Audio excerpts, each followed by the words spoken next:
जितने ये air crash होते हैं, ज़्यादातर जो जांच होती है ब्लैक बॉक्स से जो रिकॉर्ड मिलता है, डेटा रिकॉर्डर होता है, तो वो ह्यूमन एरर की बात सामने आ जाती है। और ह्यूमन एरर बताना इसलिए आसान होता है कि उससे एयरलाइन भी बच गई, उससे जहाज बनाने वाली कंपनी भी बच गई, और जिसके मत्थे बढ़ दिया गया वो तो बेचारा अपनी सफाई देने की स्थिति में नहीं, वो तो चला गया पायलट। सर यहाँ पे एक मैं और किस्सा आपको याद दिलाऊं कि टाटा ग्रुप के ही साइरस मिस्त्री थे, उनका मर्सिडीज गाड़ी के अंदर एक्सीडेंट हुआ था और उनकी दुखद मृत्यु हो गई इसमें। तो क्या मर्सिडीज गाड़ी बिकनी बंद हो गई? नहीं। Offering a unique blend of future-ready courses and experience-based learning, Sage University is where we transform passion into profession.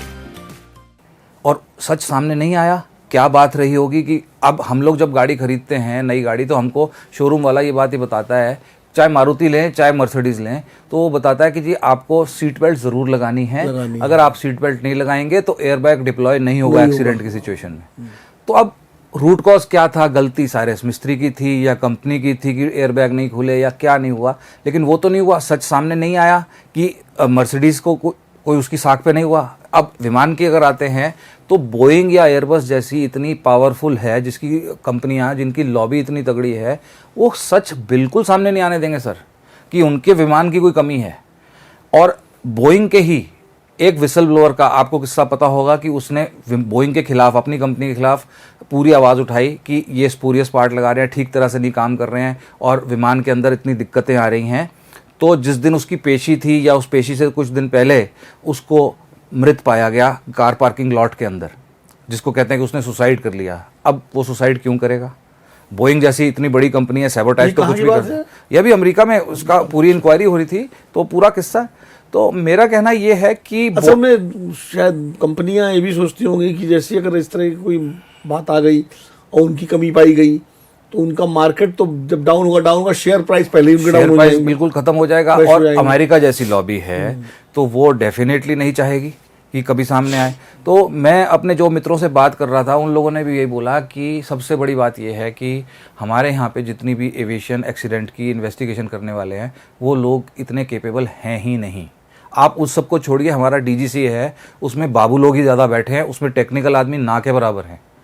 अब एक मिसाल के तौर पे आप देखिए, इसी विमान हादसे को जो जांच कमेटी बनी है जी, आपके पास भी वो नोटिफिकेशन आया होगा होम मिनिस्ट्री का, उसके अंदर कितने लोग बैठे हैं? उसके अंदर ज़्यादातर अफसर लोग हैं, टेक्निकल एक्सपर्ट ज़ीरो।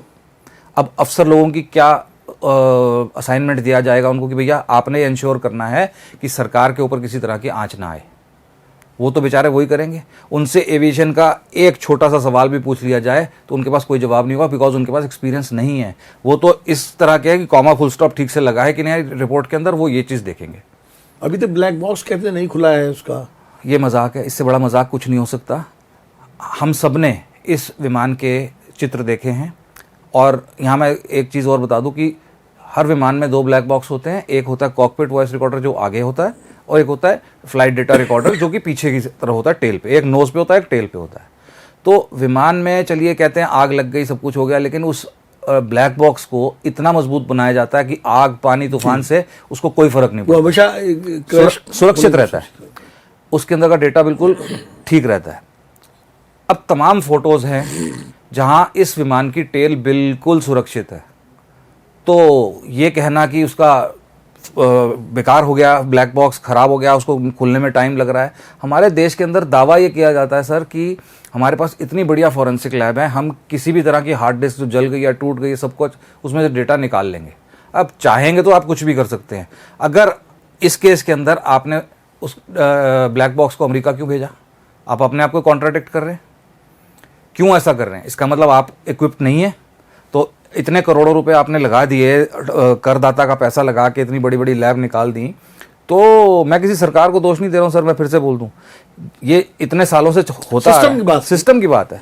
तो ये संभव ही नहीं है। अब अभी आपने मैंगलोर क्रैश और कैलीकट और कोझिकोड के क्रैश की बात कही, तो इन्होंने एक अनाउंसमेंट कर दी कि जी जो एयरपोर्ट्स की ऑडिट होती है वो पहले साल में 1 बार होती थी, अब साल में 2 बार की जाएगी।